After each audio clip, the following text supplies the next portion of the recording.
3, 2.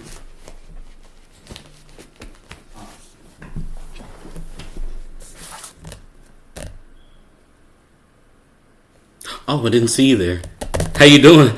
It's your boy Hypocrisy HY. Pop to the Rust C. I do it all the time. I gotta continue to do it. Oh yeah. For everybody. You're with us at Poetry Is. Thank you so much for being here. I got KC Crocket in the building. Yes, sir. Yes, sir. The one, the only, the man, the myth, the legend is in the room with us as we speak. He knows the format. I do. He knows what to do. So he's going to get the job done. I need 2. I need 2 to start, man. I got you. We're going to read them straight from the book. From the book, from people. The book. Which you can get this book. It's $20. Yes, you can. $20. Oh, my God. It's so cheap you can't afford not to buy it. You can get it from me directly, or there is a link to get it online. But I prefer for it to be hand delivered. So you just let me know. Just loving that delivery. But I'm going to go ahead and start with this one. Calm, a beautiful word that escapes me like a rose petal in the spring wind. I want it badly. To connect to my inner peace is to disconnect from the outer conflict. Why did I choose it? Why do I opt for the difficult when the simple is possible? Addiction, conviction, obligation to everything but me. Imagine hatred being closer than love, and it's all self. Am I damaged beyond repair? Can I fix what is trapped in my mind in reference to how I view me? There's guilt associated with my unhealed trauma. It affects everything in my life. I'm stuck between lying about my feelings and having the inability to hide in my people-pleasing center. Or I tell the truth and the only person who has the opportunity to be pleased is me. Why am I like this? Why can't I understand the priority of self? I ask these questions as if I didn't have the answer. I don't feel good enough.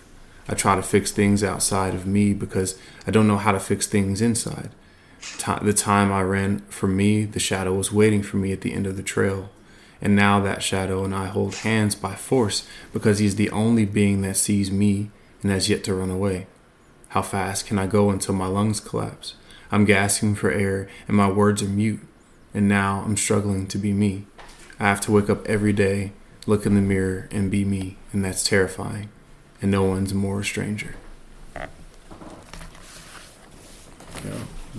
Work. I'm going to the next one. Losing a connection or attachment sometimes feels like a personal attack. We get close and we bond like two foreign metals. It was the heat of our independent flames that caused us to have a commonality. Yet that same flame is what severed us. Did away with the impurities. We were separated. That connection gone. My heart is now responsible for beating without the aid of yours. There are parts of me that feel as though I am incapable of existing alone, without attachment. Anxious towards the idea that I can't handle it, disorganized in hopes that the attachments I have left are enough for me to live off of, avoidant towards all forms of dysregulation, and secure with the idea that loneliness is all I'm destined for. The walls close in, my chest tightens, the tears swell, my body gets hot and sweaty, I cry. I scream for someone to help me, and I know no one is coming. The light fades, my body calms, the tears continue to fall, but I can't feel them forming anymore. The sound stops, and just before I am claimed by the creator of my life, I woke up. I breathe, I feel, and I realize that what was made up in my dreams was actually my reality the entire time. When will the nightmares end? Or do they only end when I do? That's the book.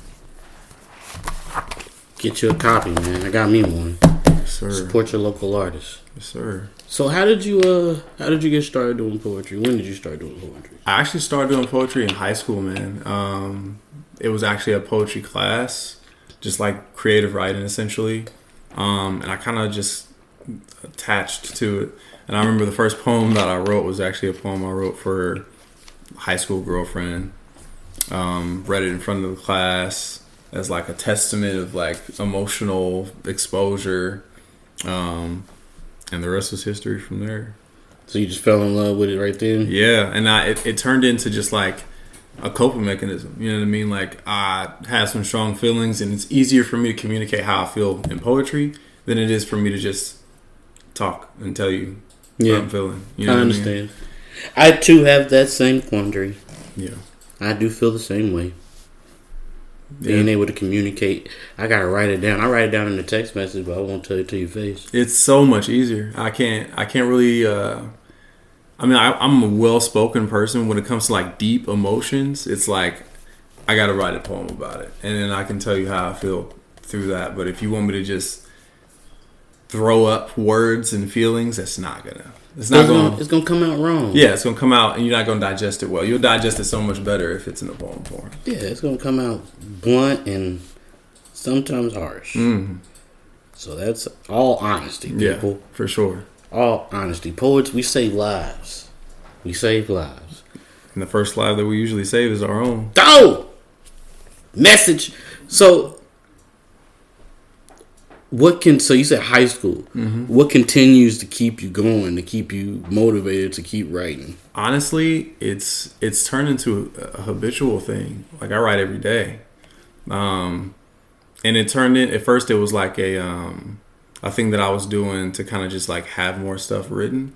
And then it just turned into just a part of my day. Like I write every day as a part of my day. Like at the end or at the beginning, it's like, and sometimes it's more than that. It's like the inspiration will hit or something will happen and I need to express it, but I don't know how.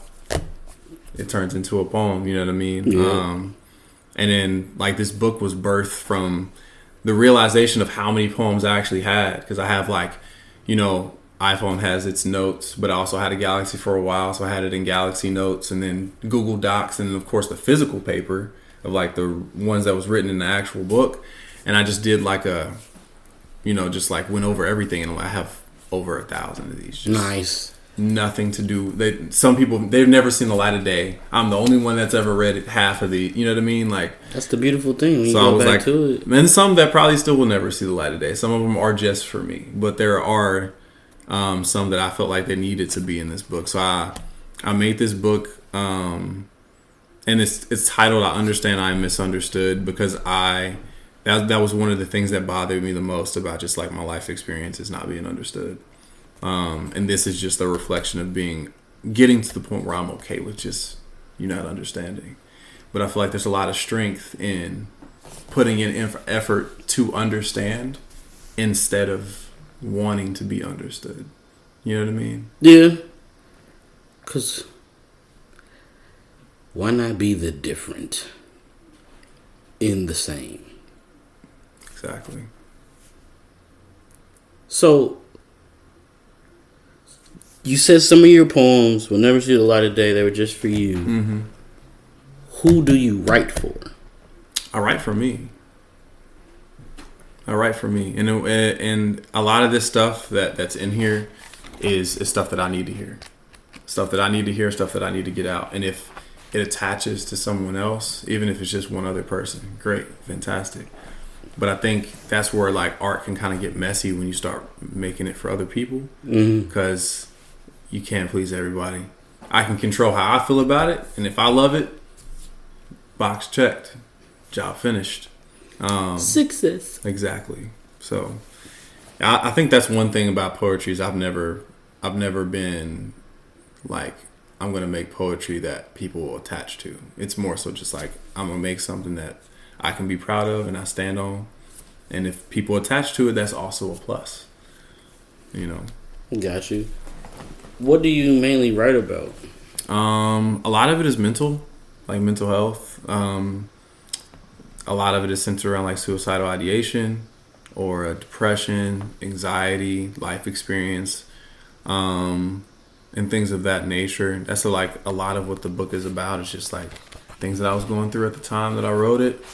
A lot of poems about failed relationships or the wanting of a relationship that just never happened, you know, stuff like that. So.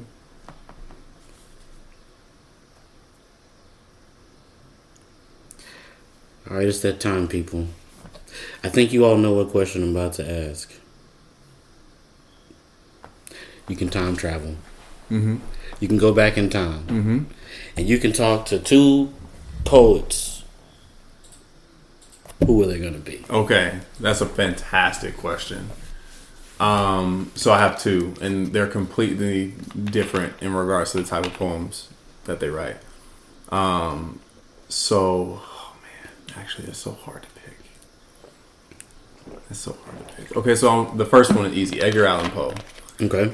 Extremely interested as to how he comprised his poetry, and a lot of it was just like really intense but simple at the same time. So I was always interested into like what his life experience was, like not just like in an autobiographical type of sense, but like in a lived experience type of sense. Got you. So that's always been something that's been like, reading his poetry is just like, and the other one I feel like is like an obvious Maya Angelou. Maya Angelou, I think, is a huge inspiration for the type of poetry that like kind of births itself out of me. The amount of like transparency and openness in her poetry is like timeless. It's applicable even now. What I mean? It is. Stands the test of time. Definitely doesn't ages very well, kind of like us. You know what I mean? So, in other words, people black don't crack. Exactly. Unless you do it. Exactly. It's always wrong. There's always a part two to a saying. Sometimes you gotta create it. Mm-hmm. Sometimes it's too long to have just that one thing.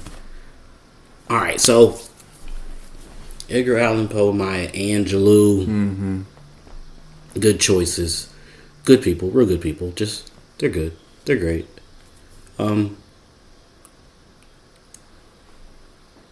Starbursts or Annihilators?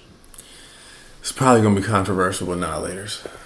How is that controversial? I feel like people just like gravitate to Starburst, but I feel like when it comes to flavor, there's so much more in Annihilator. Like it kind of gets a little tingle, you know what I mean? And I mean Starburst is okay, but I feel like you get a little bit of flavor in the differentiation between the taste of them.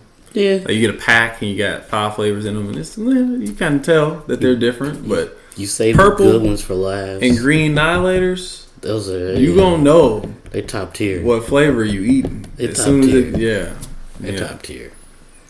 That has nothing to do with poetry, but hey, you gotta ask these questions sometimes. Yeah, you gotta learn. Yeah. What is a topic that you want to write about, but you haven't written about? That's a fantastic question. Oh man, a topic that I want to talk about that I haven't. I feel like something that I haven't talked about, like written about at all, actually. And if I have, it's like one of those poems that I wrote and it's in the archive somewhere. But poverty. Just like the life of a person that grew up in poverty, or like what it's like navigating through poverty now. You know what I mean? As an adult, and what that looks like, and like kind of like destigmatizing it, which is probably something I'll do later today. Now that the wheels are kind of turning, there you go. Probably get there. Motivation. Yeah, that's what we do. We try to inspire. I like that question. That's a good question. Thank you, sir. I just thought about it on the spot. Not really. I asked it before. Yeah. It's multiple questions I asked before and reuse them because the answers are never the same. Yeah. Because they're always different people. So I like it. I like that one. Yeah. I think I'm definitely going to write something about that later today. What do you use as a tool to assist your writing? Is it like me? I like to use either movies or music. Sometimes just random conversation. I stopped watching the news. Yeah. So I think for me, it's a mix. It's a mix between like some form of media, like visual media. So like whether it be art, like virtual or visual arts, and then music, but not so much as like lyrical music. Sometimes just like lo-fi beats or some jazz, classic. Something like that. That'll be playing in the background, But sometimes it's also other poets. You know what I mean? Just like listening or reading poetry and like, oh, that was a great message. I want to have my take on that. You know what I mean? And just kind of go into it. I feel like there's never enough poetry. You can always write something. Absolutely. And it's so, for me, I'm not gonna say like this is just inherently easy. I just think you gotta like get out of the idea of judging what you write and just write. Let it go. Yeah. I like to do word vomits. Yeah. Get it out. Just get it out and then pull from that, and then possibly it'll turn into 2 poems. Mm-hmm. But at least I got those original thoughts out. For sure. And that's the key. Why hold it in? When you can let it out. And it becomes something like this. This book was, it happened so fast, man. It was an idea. And then I started writing it and getting it together and organizing it and figuring out what I wanted the cover to be and the color to be and everything. And it just turned into a physical manifestation. From the Google Docs, from the Apple Notes, from all that stuff and put into physical pages that you can touch and feel and read and fold and all that. And it was just like, it was surreal for a while, to be honest with you. Because I didn't think that I could do something like this. I really didn't. It was like, me? Have a physical book? A physical book? Yes, absolutely. We are able to do anything as long as we've got our mind set to do so. Yeah. And a belief that it can get done. This book is actually, so there's actually another place you can buy it. It's at Trailhead Bookstore in Raytown. I have copies there that people can purchase if you want to just go to a bookstore and pick it up. So it's there too. And that's the first bookstore it's been in too, which was exciting. Nice. To see, for sure. So the Time God, Small G, respect, said, got 15 minutes. That was about CP time 3 minutes ago. Okay. 12 minutes or so. Fair. That's what we're looking at. So I got maybe about 3 questions. Okay. Let's go. 3 more questions, and then we got to do some more words. Okay. I mean, that's what we're here for, people, right? Yes. We're here to answer questions and listen to poetry. That's what I'm here for. I support it. That's definitely what I'm here for, and I'm excited to be here. You have a feature. Mm-hmm. And they ask you what you want as far as a meal. Mm-hmm. Home cooked, fresh. You can have it before, you can have it after. What is that meal? Mac and cheese. But like baked in the oven, thick cheesy pull with the spoon on the plate. Like, just mac and cheese? If it's just mac and cheese, that's fine. You can add like your protein in there if you want to, but if it's not there, I'm okay with that. But like the mac and cheese got to be on point. The meat is just an accessory for me. You know what I mean? It's just an accessory. If the mac and cheese is solid, it don't even matter what you put in there. You know what I mean? God. I'm just being honest with you. Just being honest with you. See, me, I'm going to get fried chicken, white rice, butter sugar, and some cheddar broccoli. Okay. See, I'm a simple man. I'm easy to please. You want to put a smile on my face? Give me some mac and cheese. We good to go. He's a poet. That rhymes. I didn't even do that on purpose. That was right there. It just happens, people. Mm-hmm. Okay, that's solid. What is I'll say that question for last.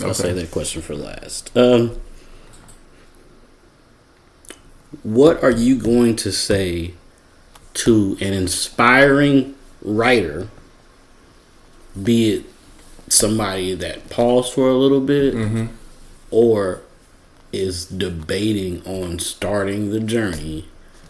What are you going to say to them to get them to just go? 3 things. What is it that you're trying to accomplish? That's the first one. And it can be the last one too. It's interchangeable. And then the second one is please yourself. So if you're satisfied with whatever it is that you're doing, keep doing it. Don't put so much pressure on how it makes other people feel, because there's always going to be someone that hates it. There's always going to be someone that loves it too. And then the third thing is to make sure that you live life, because that's the only way you're going to be able to create anything. You focus too much on the creation and not living, you won't have anything to create in the first place. That's where all it's going to come from. This is all lived experience. That's what this is. This isn't me doing research or, going out and trying to find some stuff. This is me living life and coming home and writing it down in the book. And that's what I would say. Those three things. Lived experience. Make yourself happy in a sense, and know why you're doing it. Know why you're doing it. Remember why you wrote it. What's your why? Because anytime that you deviate too far, you can always go back to that and start again. Got you. Okay, so I got 2 questions in this. Then we'll do the 2 poems. Do you slam or do you just do? I want to. I think the last one that I wanted to go to didn't line up with what my schedule was for work, so I missed it. But I want to. I'm definitely open to doing a slam. I've never done one before, but I definitely want to see what's up. He's not looking for smoke, but he wants to put in the work. Yeah, I do want to put in the work for sure. Cool. And so what's next for brother KC Crockett? What's next? So I'm actually writing a book, a second book. I'm about halfway through. For where I like quantity, where I want it to be.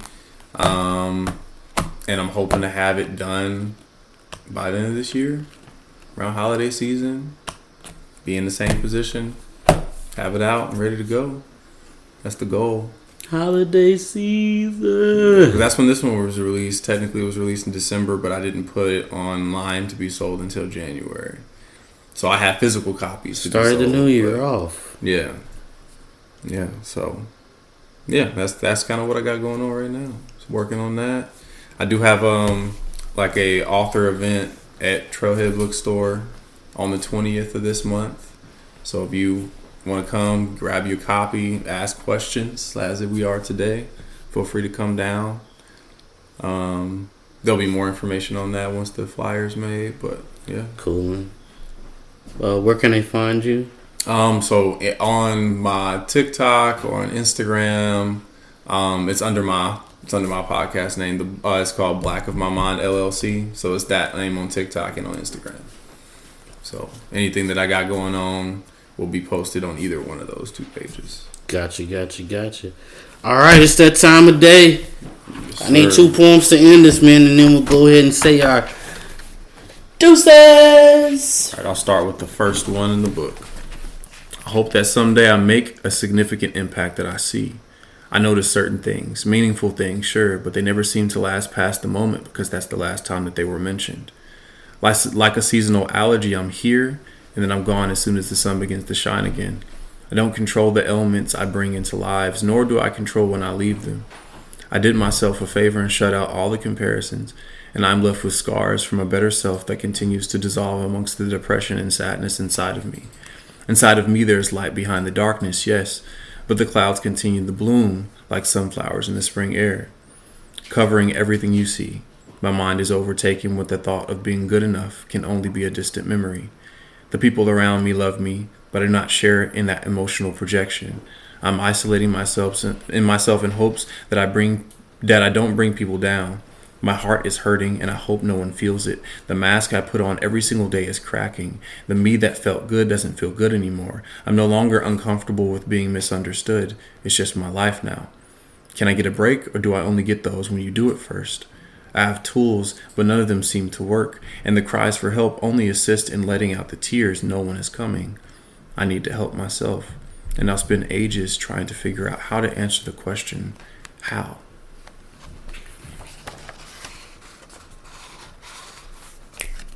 Thank you.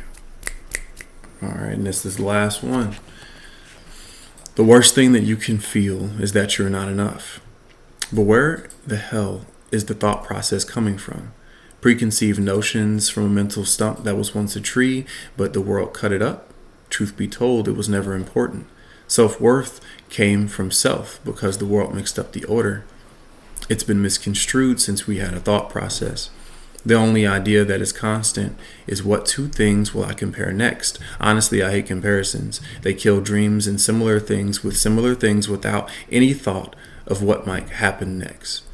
I've been taking staggered steps, hoping my next one won't lead me off a cliff, and making sure I'm not overly positive because I won't hesitate to check myself if I'm not cautious. Society can't respect you if you're unbothered. It's crazy. I love too hard to get love back, and I can't pull my love back because I wasn't raised like that. I give my all until there isn't anything left. Most situations with my mindset, I find myself catching my breath. I lie awake at night questioning myself, wondering what happiness is like and if it'll hurt. I know I'll never get the answer, because once I have it, it'll be the furthest thing from my mind. It's like mental cancer. My therapist calls me a complex man with layers to his heart. Very few will understand. It's not about that. I won't stop feeling like this. Not for anyone, but for me. Not for any other reason than mental clarity. Work. It's in there. All right, ladies and gentlemen. It's Casey Crockett featuring I Understand I Am Misunderstood. Great time. I am the host, I'm Hypocrisy. This is Poetry. A shout out to T.L. Williams and the Music and More Foundation. And as always, pterodactyl is spelled with a P. That's why you can't hear it in the bathroom, because the P is silent.